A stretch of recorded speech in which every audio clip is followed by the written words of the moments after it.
झारखंड में 25 करोड़ रुपए तक का टेंडर अब सिर्फ लोकल ठेकेदार को ही मिलेगा। भवन निर्माण विभाग के इस प्रस्ताव को मुख्यमंत्री हेमंत सोरेन ने अपनी स्वीकृति दे दी है। झारखंड के भवन निर्माण विभाग के प्रस्ताव में कहा गया है कि विभाग के सभी उपविभागों में 25 करोड़ रुपए की लागत तक के कार्य के लिए आमंत्रित की जाने वाली निविदाएं स्थानीय संवेदकों के लिए ही आरक्षित होंगी। झारखंड लोक निर्माण विभाग की संहिता और बिहार वित्त नियमावली के संगत नियमों को खत्म करने की सलाह के साथ भवन निर्माण विभाग के प्रस्ताव को मुख्यमंत्री हेमंत सोरेन ने अपनी स्वीकृति दे दी है। अब इस प्रस्ताव को अनुमोदन के लिए मंत्रिमंडल की बैठक में रखा जाएगा।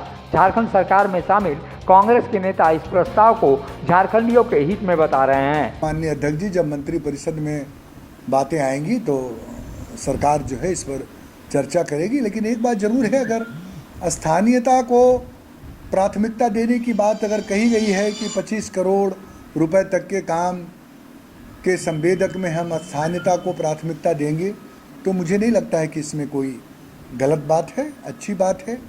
स्थानीयता को अवसर मिलना चाहिए, छोटे कामों में उनको मौका मिलना चाहिए, और ये लाइन तो लेना जो है मुझे लगता है सही कदम।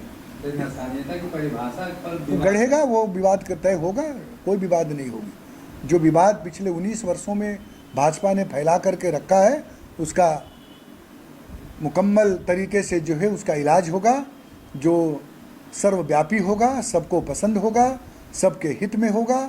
और जो स्थानीय जो ये मानते हैं कि जिनके लिए ये राज्य बना था, जिनकी उपेक्षा की गई, जिनको हितों को दरकिनार किया गया, जिनको 4th ग्रेड के नौकरियों तक में बाहर से लोगों को ला करके भरा गया, तो ये तो हर राज्यों की अपनी अपनी प्राथमिकताएं होती हैं। तो मुझे लगता है कि इस संदर्भ में अगर सरकार निर्णय करती है तो झारखंड प्रदेश कांग्रेस कमेटी बतौर संगठन सरकार का साथ देगी। वहीं भवन निर्माण विभाग के संवेदकों को अब परेशानी होनी शुरू हो गई है। स्थानीयता को लेकर अब प्रमाण पत्र मांगे जाएंगे, जिसे लेकर उनको काफ़ी परेशानी होगी। झारखंड में नई सरकार के आने के बाद स्थानीयता की परिभाषा को लेकर काफ़ी विवाद है। ऐसे में संवेदकों को जाति प्रमाण पत्र के साथ साथ स्थानीयता का भी प्रमाण पत्र देना होगा। अब संवेदक इस नई नीति से होने वाली परेशानी पर विचार करने की गुहार लगा रहे हैं। देखिए, इसका बहुत बड़का इफेक्ट होगा।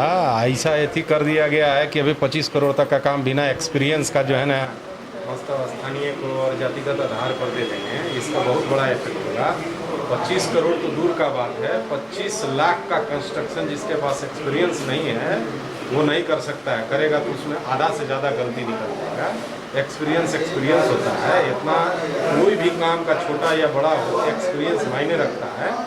और अगर ये सब स्थानीयता हमें यहाँ तक करना ही है तो जो बिहार में 25 लाख तक का है कि मतलब जातीय आधार पर काम मिलेगा, आरक्षण के आधार पर, उसमें जैसे 10 काम निकला तो उसमें लिखा हुआ रहता है कि 2 OBC का रहेगा, 2 SC का रहेगा, 2 ST का रहेगा, तो उसमें जो है ना जनरल आदमी टेंडर में भाग ही नहीं लेता है।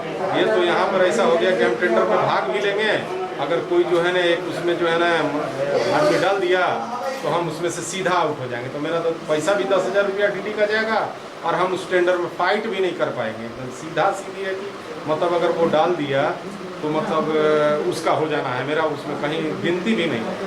तो ये पॉलिसी खराब है। और स्थानीयता का बात है तो अब स्थानीयता में कौन सा स्थानीयता मानेंगे? उपायुक्त का बोल रहे हैं, अनुमंडल पदाधिकारी का बोल रहे हैं। वहीं स्थानीय टेंडरों में स्थानीय के साथ साथ ST SC जाति को भी आरक्षण देनी होगी, जिसे लेकर स्वर्ण जाति के संवेदक काफ़ी डरे हुए हैं और अब काम करना उनके लिए काफ़ी मुश्किल भरा होगा। ऐसी संभावना है कि भवन निर्माण के 80% संवेदक इस नए नियम के कारण परेशानी में आ सकते हैं। जितने भी जनरल लोग हैं सब बाहर हो जाएंगे, इस काम से वंचित रह जाएंगे और उनको काम मिलेगा नहीं, चूँकि उनकी स्थानीयता तो है नहीं। इस स्थिति में सारे लोग बेरोजगार हो जाएंगे और रोड पर चले आएंगे। यही स्थिति होगी। क्योंकि यहाँ के लोग ही काम करेंगे तो बाकी सारे लोग तो घर वापस जाएंगे। अगर इनके पास तो करने के लिए न कोई रोजगार रह जाएगा, न खाने पीने की कोई व्यवस्था रह जाएगी। राजधानी रांची में ही भवन निर्माण विभाग में 239 संवेदकों का निबंधक है वहीं यह नियमावली लागू होने के बाद से केवल 56 संवेदक ही कार्य कर सकेंगे। ऐसी स्थिति में स्थानीय लोगों को रोजगार तो मिलेगा, लेकिन नए संवेदक की अनुभवहीनता भी सामने आएगी, जो कार्य की गुणवत्ता को प्रभावित करेगी। या संवेदक नए नियमों को प्रभावहीन करने के लिए पिछले दरवाजे से काम करना पसंद करेंगे।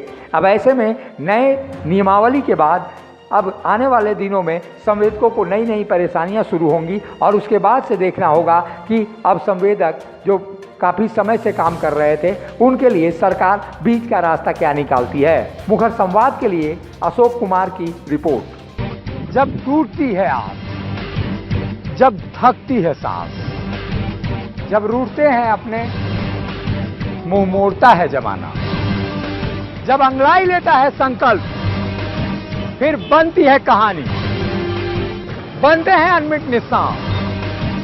देखिए मेरे साथ संघर्ष की दास्तान।